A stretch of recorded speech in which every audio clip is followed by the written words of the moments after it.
welcome back to CDH Budget Brews.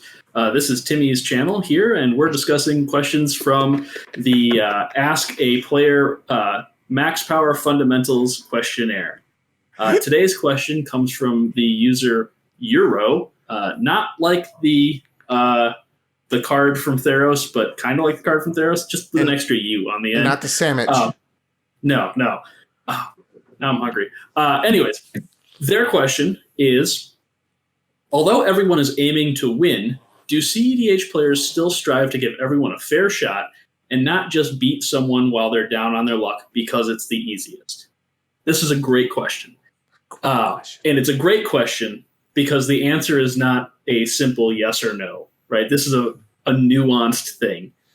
And it really comes down to making the best decision in the game that you're at the point where you have to make that decision. Because if we're in a 4-player game, and let's say, you're player 2 and player 1's going gangbusters and player 3 is doing really well, and then player 4 is like stuck on one land and not really doing a whole lot, they mulligan to 5 or whatever, you're probably not going to want to take them out. But not because you feel bad for them, but because they're not necessarily a threat at that point. Here's the thing that really matters. Your opponents in a CEDH game are resources. Sometimes you have to work together with your opponents to stop a different opponent, and that can switch throughout the course of a game. Yes. So, for example, in a recent MLC game, I was playing against Scoots from the Mind Sculptors, Spleenface from Into the North, and Braden from the CEDH cast. And over the course of that game, 3 different players became archenemy at different points. Yep. To begin, it was Scoots, because he was getting ready to go off with an Adnaz, which bad luck killed him on that, which was unfortunate for him. Then it was me for a while, because I was playing a Holland, and it was doing okay. And then at the end of the game, it was Spleenface, who eventually won. And at different points, we as players had to adjust. All right, who are we going to focus on? Because we need to work together to not lose. Because the first step of winning is not losing. Very much so. Yeah. Well, I always like to beat people while they're down. No, I'm just kidding. That's the meme answer for you. So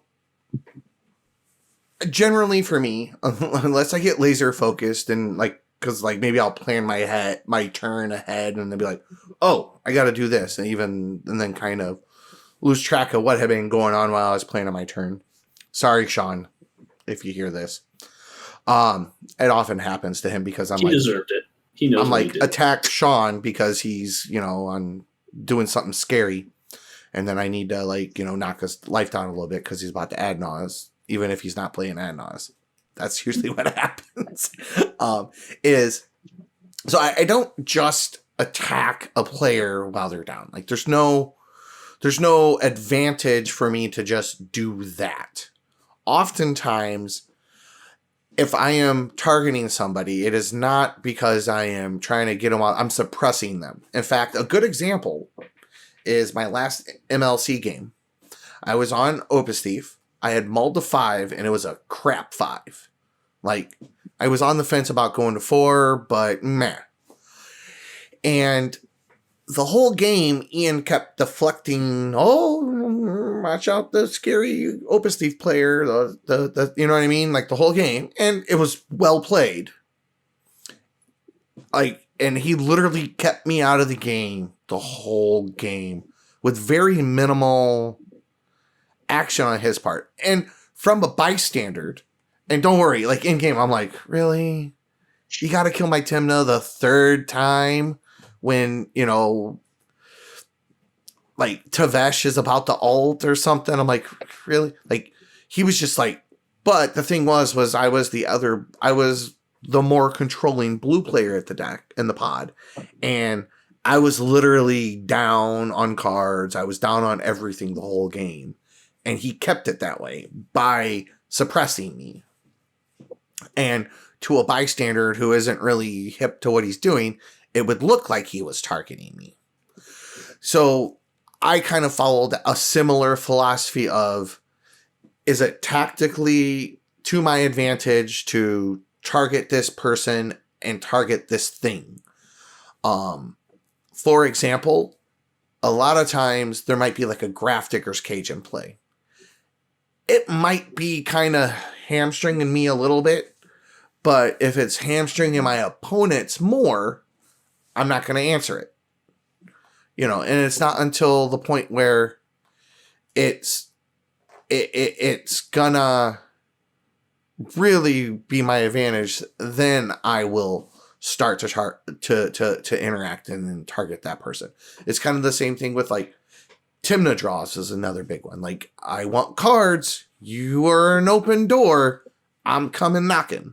You know, doesn't matter if you're at 4 life or 14 or 40. Like, if I can get in there and get my card, and it's going to advance my chances of winning, I'm going to do it, because that's my purpose as not my sole purpose, but like that is a very CDH centric mindset to have, and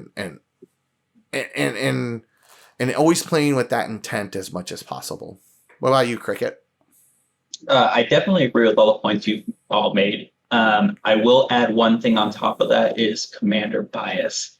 I think people who know what a specific commander's deck does tends to steer those decisions onto whether you expel resources on stopping them from doing anything at all, even if they are down, because you know at some point they're going to hit something that's just going to skyrocket them forward. Yeah. So that's also something to think about. Like, can this person develop a board from out of nowhere if I don't keep an eye on them, even if they've been on one land for the last 2 turns? Mm-hmm. Right. Yeah, to that point, like Timmy mentioned, like cracking in on people who are running Adnos, like that's an easy thing to think about. Even if somebody has like 2 lands, those 2 lands could still potentially be enough to cast an Adnos with just a ritual and a rock. So it's not necessarily, it's never necessarily always right or always wrong to attack certain players, but you want to take that context of the game into mind. And to Cricket's point as well, if a player has like 1 or 2 lands and they go for something like a Mystic Remora, I have a mental misstep in hand, I'm going to be likely to use that mental misstep, unless I know somebody's like setting up for a demonic console. Because that Remora is the type of thing that could get them back to the game very easily. And like Timmy said, if I can suppress them for another 2 turns by denying them that Mystic Remora, that's beneficial to me. Right. I also want to go back to a point Timmy made about stacks pieces. A thing that oftentimes people will make mistakes with is removing a stacks piece before they should.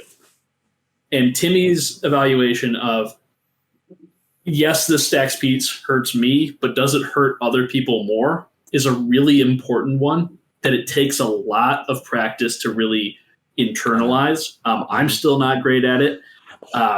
And it's one of those things where oftentimes in games you will see somebody remove, say, a rule of law effect, and they'll go for it. And they'll get stopped because everybody's sitting on all this interaction. And the next player will win because now all the interaction's been burned, the stacks piece is missing, they have an open door to go for it. Right. Well, and oftentimes, when you have a player who's down and behind, they might be behind because they kept one particular stacks piece. So that's always something to keep in mind as well. Well, you know, and a big play pattern I tend to see is it's usually not the first person that goes off that wins, it's the last one.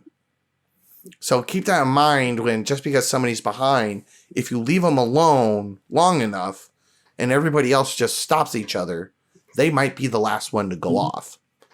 But also to that point, I don't just, when they're down on their luck, because like even sometimes, like if it's like a real slow deck, like a good example is if somebody's playing Tassiger, like I might beat up on them a little bit in the early, like in the mid to late game, but like early game, I might help them keep cards in their hand and kind of lean on them to force them to interact. So like if they have a Ristic Study, I might play a spell or 2 just to kind of put things in their hand, as long as I'm not going to do anything threatening in hopes that they're drawing interaction that they can use on my opponents to get them to, to get that player to interact because they're kind of behind. So they're not as proactive as everybody else. You know what I'm saying? Mm-hmm. So you can kind of like there's a lot of variables involved, and sometimes it looks like you're being a group hug player when really what you're doing is advancing your own chances of winning. Because if I'm not the fastest deck on the pod and the other deck that's behind isn't the fastest deck on the pod, that can mean that the faster decks can have an edge, and we want to try to catch them up. But also at the same time, like, maybe we don't want to let them catch up too much because we don't want them to be the last player that goes off and thus end the game. Right. So we end up toying that line of king making versus winning. Yeah.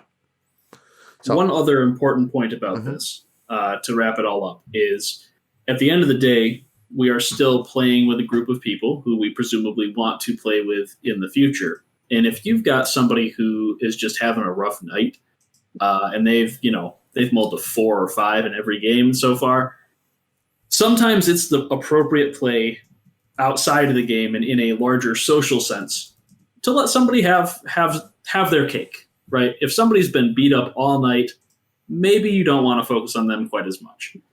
I'm talking like 5-6 games in, you're at the end of the night, everybody else is having a good time, and this one person's miserable. You don't want your group to fall apart because people keep beating up on somebody. And this is something we see with groups that get into that arms race, is that people who can't keep up with the arms race, moving from more traditional EDH to max power EDH. Yeah.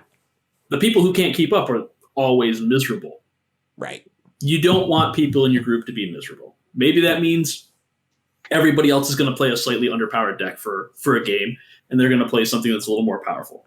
Maybe that means, they've mulled a 4 for the 3rd game in a row. No. Draw 7.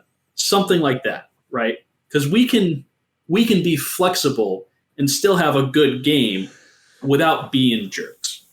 Yeah. Mm-hmm. I mean, there's a difference between being cutthroat and being an asshole. Mm-hmm. At the end of the day, like, I would rather have a good, clean game than all my opponents mull to no cards and I keep a turn 1 every game. Like, you know what I mean? Like, what's the fun in that? Mm-hmm. You know what I mean? It's the same thing as Hubstock. Yeah. So, all right. I think on that point we can kind of wrap that up. Thanks again, guys, and have a good night.